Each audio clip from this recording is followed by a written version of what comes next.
Christianophobia currently manifesting in your life as a pastor, as a theologian in a secular country, or as a professor in a university, even a Christian university? Some specific examples. See, for me, much of the oppositions that I've faced when it comes to with Christianity has been, again, you can say, first of all, lack of understanding what Christianity is all about.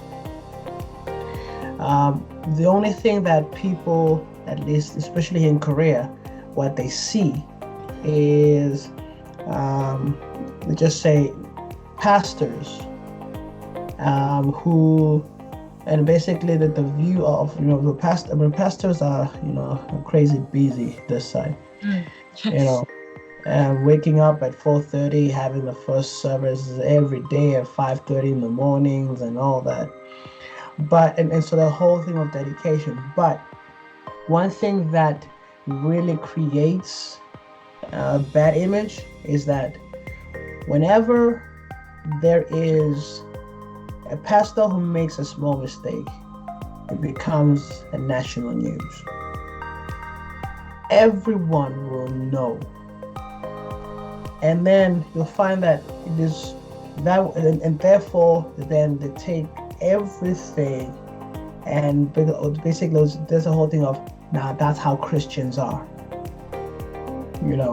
and so if there's a pastor who mismanages finance in the church, that's how Christians are, very greedy, they just want money. And so in general, there is sort of can say anti-Christian sentiments, primarily because of, we can say,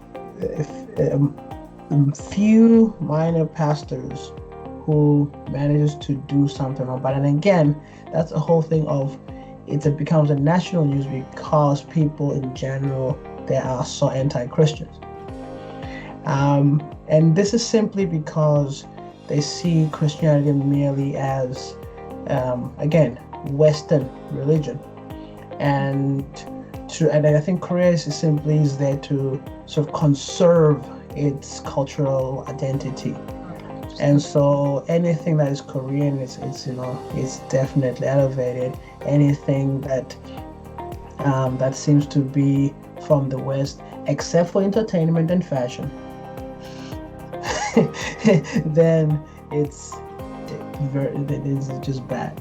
So for me, just working as a pastor / theologian / Christian, I gave you as number one.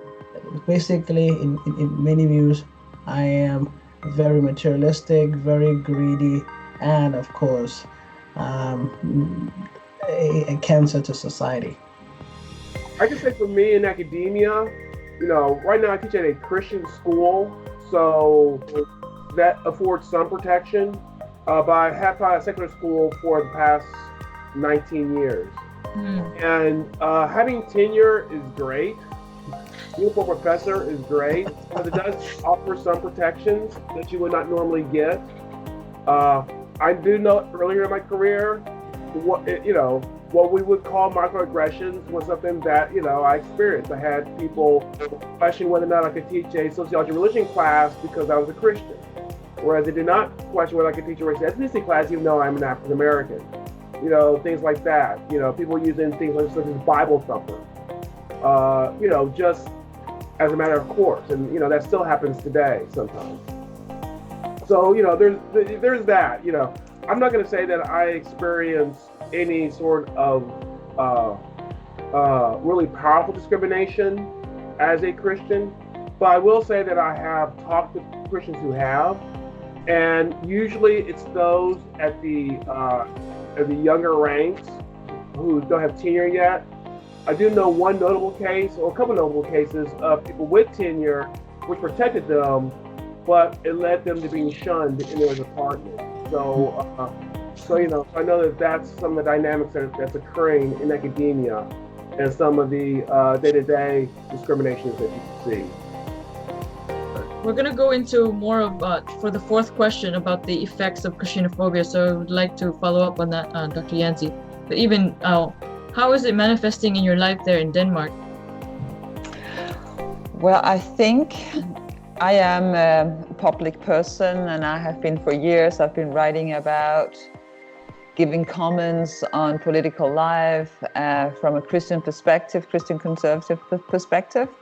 And, you know, I shouldn't really complain, because I was always able to get my opinion pieces printed, and I have a voice, so I can't say that I'm silenced.